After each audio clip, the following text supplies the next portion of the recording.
बिसोरो जायै लोङैल' बेबायदि केस जोबसिगोन मासिगोन होननानै बिराद मोजां मोजां इलेक्सन फैहांबाल' बुङो।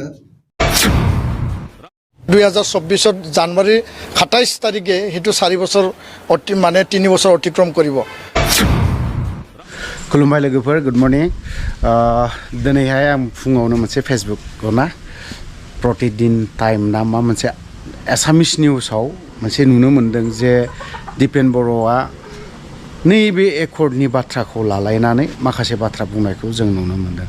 तो नैबे स्टेटमेन्टखौ जुदि नायोब्लाना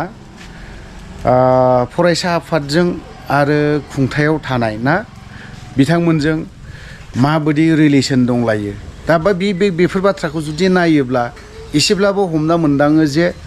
UPPL हान्जाजों आरो फरायसा आफाद माबायदि सोलिनानै दङ आरो माबायदि जादों माबायदि एसे गोजान जानो हमदों ना बेफोर बाथ्राखौ नायोब्ला एसेब्लाबो बुजि मोनो। तो दिनैहाय बिसोरनो जुदि बेफोरबायदि खोथायाखौ जुदि एसे बुंलांदोंबा इनडाइरेक्टलि किन्तु दिपेन बर'आ माखासे बाथ्राखौ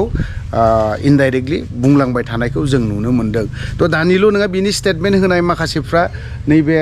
जिथु दाखालि चिरां डिस्ट्रिक्टआव हादानाव फैनायावहाय माखासे बाथ्रा बुंनायफोरखौ बेफोरखौबो एसे मोजाङै सिन्था खालामोब्ला नायोब्लाना जों एसेब्लाबो हमना मोनो दानि खुंथायाव थानाय ना खारन बिथांमोनाबो बेबायदि बुंनो बारा समायनो नागिरामोन। मानो होनना बुङोबा बै समाव बिथांमोना मोनसे फ्लेगावनो थायोमोन मोनसे टेबोलावनो जिरायोमोन मोनसे डिसिसन ना मोनसे डिसिसनखौ लालायोमोन दा किन्तु डिसिसना मोननै मोनथाम जालांनायखौ जों नुनो मोनबाय थादों। 2024आव जुदि बिटिआर एकर्डनि दफाफ्रा इमप्लिमेन्ट जाजोबाबा केन्द्र सरकार माबा माबि सरकार ना बेफोरबायदिखौबो खावलायबाय थादों आरो 2024आव मा बिटिआर एकर्डनि दफाफ्रा जुदि कमप्लिट इमप्लिमेन्ट जायाब्ला आन्दलननिबो माखासे थांनाय बारफ्रावबो बड' रादाबफोर पर्टेलफोराव जों नुनो मोनो। तो बेफोरखौ नायोब्ला एसे गोजान जानायखौ नुनो हमदों आरोखि। तो जाय हक मोनसे बे निउसखौ आं नोंथांमोननो ससे होगासिनो दङ। 2024 জানুৱাৰী 27 তাৰিখে হেতু 4 বছৰ মানে 3 বছৰ অতিক্ৰম কৰিব। তো মূল বিষয়টো আছিল যে 2024 আগে কেন্দ্ৰীয় চৰকাৰ ভাৰতৰ প্ৰধানমন্ত্ৰী নৰেন্দ্ৰ মোদী ডাঙৰীয়া গৃহমন্ত্ৰী অমিত শ্বাহ ডাঙৰীয়া আৰু সেই সময়ত অসমৰ মুখ্যমন্ত্ৰী সৰ্বানন্দ সোণোৱাল ডাঙৰীয়া আৰু সেই সময়ত বিত্ত আৰু শিক্ষামন্ত্ৰী আজি মুখ্যমন্ত্ৰী সন্মানীয় ডক্টৰ হিমন্ত বিশ্ব শৰ্মা ডাঙৰীয়া তেওঁলোকে আমাক প্ৰতিশ্ৰুতি দিছিল কমিটমেণ্ট দিছিল যে 24ৰ আগে বড়ো শান্তি চুক্তি সকলো দফা আখৰে স্পিডি মেনাৰত ৰূপায়ণ কৰা হ'ব। কিন্তু আজি চুক্তি চলি আছে ৰূপায়ণৰ কাম চলি আছে আমি বন্ধ হৈছে বুলি কোৱা নাই বা নাই হোৱা বুলি আমি কোৱা নাই। মূল কথাটো হ'ল যে সময়ত যোনটো ৰূপায়ণ হ'ব লাগিছিল বা সময়ত যোনটো শেষ হৈ যাব লাগিছিল সেই কামটো কিছু নহয় কিছু লেহেমীয়া আৰু পলম হোৱা আমি দেখিবলৈ পাইছোঁ। শাসকীয় বিৰোধী সকলৰ প্ৰতি আমাৰ এটাই আহ্বান বিটিআৰ শান্তি চুক্তি ৰূপায়ণ হ'ব লাগে। কেন্দ্ৰীয় পাৰ্লিমেণ্টত 543টা মানে MP ভিতৰত কোকৰাঝাৰৰ পৰা বড়ো প্ৰতিনিধি আহিব লাগে। ST আমি এটাই জিকিব পাৰোঁ আৰু এই ক্ষেত্ৰত যি ৰাষ্ট্ৰীয় দলে নহওক যি আঞ্চলিক দলে নহওক আমি ক'ব বিচাৰোঁ যে এইটো আমাৰ মতে চলিব দিয়ক আমাৰ মতে আহিব দিয়ক। लोगोसेयावनो आरोबाव मोनसे समस्या ना झामेला ना खुंथायाव थायोब्ला बेबायदि झामेलाया जोबनोनो थाङा प्रब्लेमानो प्रब्लेम दा बुङोब्ला UPPL निनो बाथ्रा दा चिरां डिस्ट्रिक्टनो दागगारि एलेखा आं भिडिअखौ होनानै होगोन। बै सुबुङा बबेबा बेंगालरावहाय मोनसे रेस्टुरेन्टआवहाय खामानि मावहैयो। बे रेस्टुरेन्टनि खामानिखौ मावनानै बियो न' गंसे लुदोंमोन जाहैबाय। न' गंसे लुनानै साथाइरिंखौ मेम्बारफ्रा लांदों बहाबा मोनसे गुबुननि न'आव खामानि मावनायावहाय। तो बिथां मेम्बारा मा बुंदों बे न'खरनि बिफानो उनावहाय अमा बेदर जानो थाखाय माबा मोनसे होगोन बेफोरबायदि। तो फिसाज्लाया दिनैहाय बे साथाइरिं बायनो थाखाय बेसेबां दुखु खस्थ' खालामनो गोनां जादों। तो भिडिअआ इम्पर्टेन्ट नङाब्लाबो बिथांनि जाखिनि बाथ्रा बुंनाय आं नोंथांमोननो होगासिनो दङ नोंथांमोना नायलांबानो जाबाय। आं दिनैहाय फंसे खोथा बुंनो सानदों आरोना। सासे आंनि गामिया जाहैबाय इस्लागाटा पस्ट गुरबासा थाना सिल्ली चिरां डिस्ट्रिक्टनि आंनि नामा फैलाव सासे UPPL नि मेम्बारा आंनि दा न' लुगासिनो दङ आङो बे ओमफ्राय दा आंनि मा होनो साटारिं आरोना बे साटारिंखौहाय लांनानै सासे मानसिनि न'आवहाय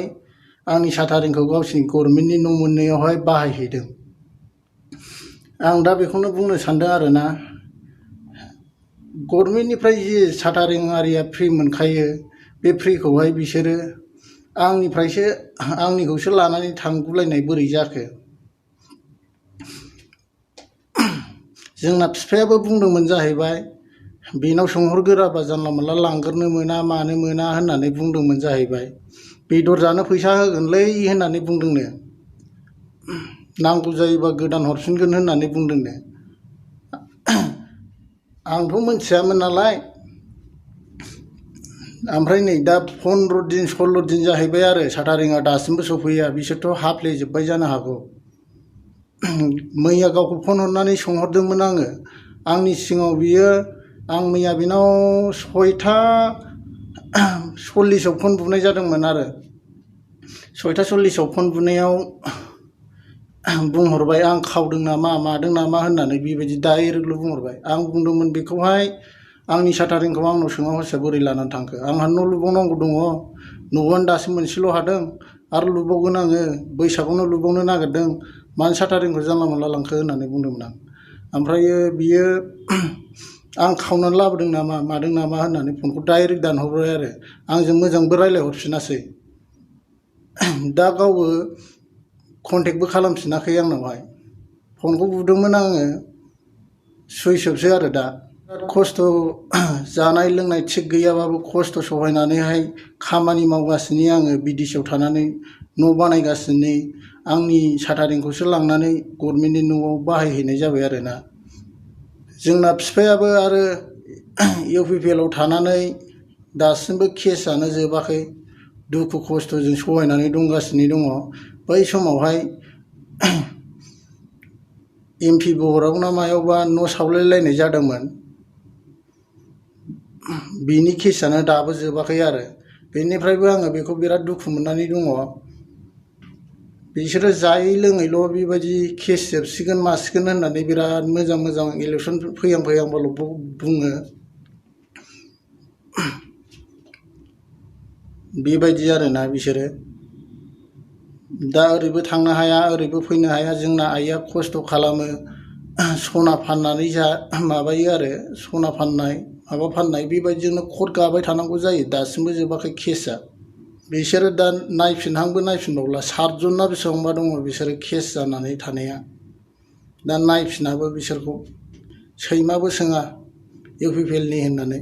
थेंक इउ